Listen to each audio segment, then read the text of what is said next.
Suppose it was you. I heard you say something, but I wasn't sure what you said. I said suppose it was you. I'm not saying it was you, sir. No, I was just thinking out loud. You know you're an audacious fellow. You see, I have a theory, and I would like to use you as an example, if you don't Oh, mind. please, use me as your example. Suppose, here, you take your car to Mike's garage. Your wife picks you up, she drives you here. You know, you're really intrigued with my little car, aren't you? Well, I am sort of, because you see, Mike didn't find anything wrong with it. And it would be a wonderful place to leave it if you wanted to prove that you didn't have a car. Now, why would I want to prove that? Well, if you didn't have a car, how would you get to Miss Wells' apartment and back here in time for the performance?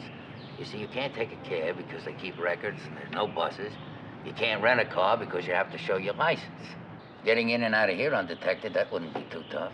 You know your way around pretty good. All right, come on. Then you walk to Mike's place. It's only 3.5 minutes. I timed it. You get in somehow through an open window, whatever. You take out the car. You drive to Miss Wells' apartment. You commit the crime, replace the car, and you walk back here. Is that it? Well, I don't know. I think it's a little thin, Lieutenant, especially that bit about the car. You know, that business about the car. I don't think that's very good. Right. That is thin, yeah, the car. Except for the fact that you forgot about the mileage. I forgot the mileage. Yeah.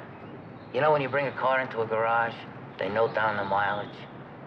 And I looked at your car the morning after the crime, and the speedometer showed 9 miles more than when you brought it in. Of course, you drove that route from Mike's garage to Miss Wells' house. Exactly 9 miles. Oh, well, I think you might have something there, Lieutenant. Of course, one of the garage mechanics could have taken my car and driven it around just to test it. They don't remember that, sir. They don't remember that? No, sir.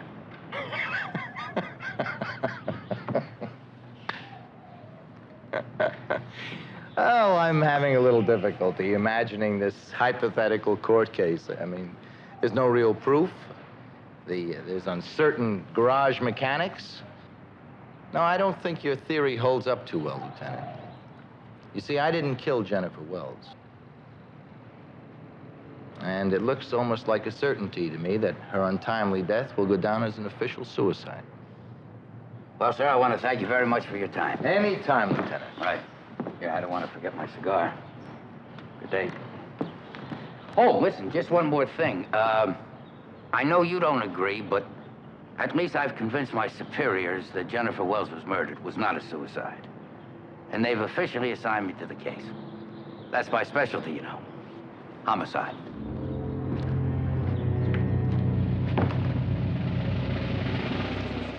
Thank you.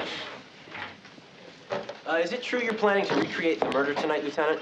Well, in a manner of speaking, this isn't really a whodunit. It's more of a how we did it. There's talk that you arrested a suspect. Is that a fact? Well, we did bring someone in for questioning. That's true. Anybody know who? I heard it was Joe Doyle's brother. You remember what I said last week? A detective needs luck. Well, this case is a classic example. I was in the dark, and suddenly, Lady Luck showed up.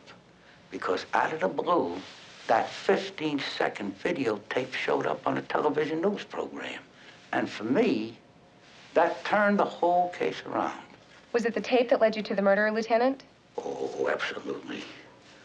Once I saw that, and once I began to understand how it was possible, then the whole thing fell into place. How did the tape fit in, Lieutenant? That's what we're going to demonstrate right now.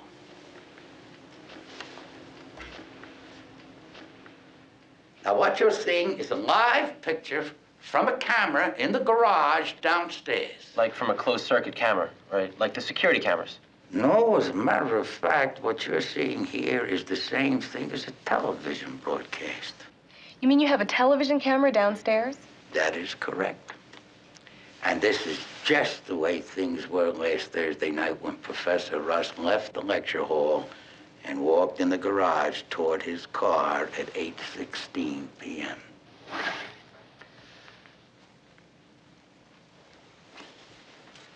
Now, I'm sure you think this all looks very high-tech. But believe me, all these items are very common, ordinary items that some of you probably own and you don't even know it. Sachs, can you read me? All set, Lieutenant.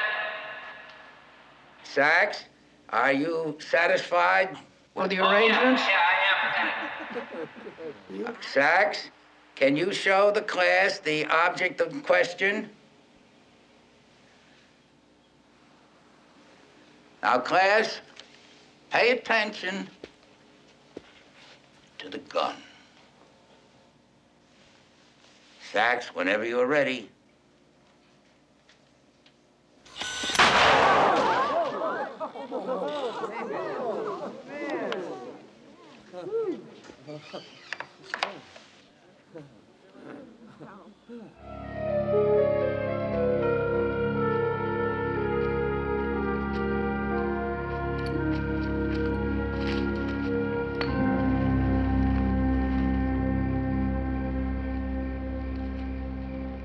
Do you want me to drive you back?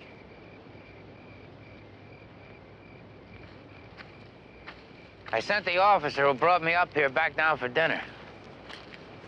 I figured you and I'd be driving back together. Nobody followed me up here. I made sure of that. That's right, sir. I was waiting for you up there on that rock. I gave you an hour to fly to San Francisco on that commuter. I gave you half an hour for a layoff and another hour to fly back, and an hour to drive up here. You knew I was coming up here. I knew. Then I didn't know. And then I knew. When I planted that seed about searching for the thermos bottle, I called the Rangers and the Boy Scouts. I knew it was going to worry you and you'd come out here and look for the parachute. But when you went to the airport, then you got on a plane. And when I saw that plane fly away, I thought you were gone. Then I heard the keys. Little tinkle of keys. When you emptied your pockets at the airport, your keys were with your pen, your lighter, and something else. But I remember the keys had a tag. That tag. Car rental tag. Then I know. If a man drives a rented car, and he takes his keys with him on an airplane, doesn't turn them in at the airport, I gotta figure he's coming back. Here's the bullet. Here's the ballistics report. No bullet in the wall. Bullet's right here. It's in my handkerchief. Yeah, there she is. You see, sir, this afternoon when you told Sergeant Vernon that you were going to come in here to make some private telephone calls, I was over there in the press room. Now, this room is 615 and the press room is 616. When you call from here, it lights up over there because you installed that special three-way rotary system. So I kept watching the phone for 615 to light up. Here, it's lit up now. You see that? I kept waiting for that button to light up. Never lit up. I didn't know what the hell you were doing here. I knew you weren't making a call. And I confess I got curious, and when you and your wife, when you went to vote, I took advantage of that opportunity to come in here and look around, and I found that bullet hole in the glass door, and that took me to the wall. I dug this bullet out of that wall 3 hours before you said that somebody fired it at you 3 minutes ago.